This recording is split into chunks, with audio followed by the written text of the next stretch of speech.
மேடிக் டெக்னாலஜிஸ்னுடைய அடுத்த நகர்வு என்னவாக இருக்கும் ஃபியூச்சரை நோக்கி? இப்போ இடியாப்பம் மேக்கிங் மிஷின் ஒரு கிரேட் சக்சஸ் ஆக இருக்கிறது. அதை அடுத்து மேடிக் டெக்னாலஜிஸுடைய முழு நோக்கமே பார்த்தீங்கன்னா தொழில் முனைவோர்களை உருவாக்கணும் அப்படின்றது தான். ஏன்னா இன்னைக்கு யோசிச்சு பாருங்க, உலக நாடுகளில் நம்ம எவ்வளவோ பொருள் வந்து சைனாலேருந்து வாங்குறோம். சைனா எவ்வளோ நாடுகளுக்கு தருது.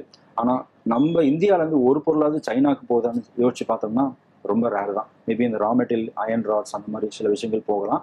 ஸோ எந்த ஒரு ப்ராடக்ட்டுமே நாம் இந்தியாவிலேருந்து சைனாக்கு அனுப்புறது கிடையாது. ஸோ அந்த அளவுக்கு சைனா வந்து தன்னிறைவு பெற்ற ஒரு கண்ட்ரின்னே சொல்லலாம். அந்த மாதிரி ஃபியூச்சர்ல இந்தியா வந்து ஒரு நம்மளோட தேவையை வந்து நம்மளே செய்யக்கூடிய ஒரு தன்னிறைவு வந்து இருக்கணும்.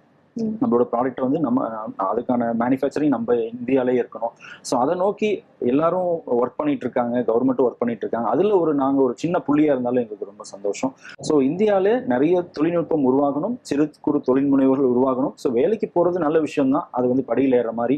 ஸோ எஸ்கலேட்டர் போகிறதுன்றது ஒரு ஆண்டர்பிரனர் ஆகணும் அப்படின்ற மாதிரி. ஸோ அதனால ஆண்டர்பிரனர் ஆகணுன்ற எண்ணத்தை வந்து மக்கள்கிட்ட உருவாக்கணும். அதுக்காக நாங்கள் நிறைய போராடிட்டு இருக்கோம். நிறைய ஸ்கூல் காலேஜுக்கு போயிட்டு குழந்தைங்கள்ட்ட இளைஞர்கள்ட்ட வந்து நம்ம பேசிக்கிட்டு இருக்கோம்.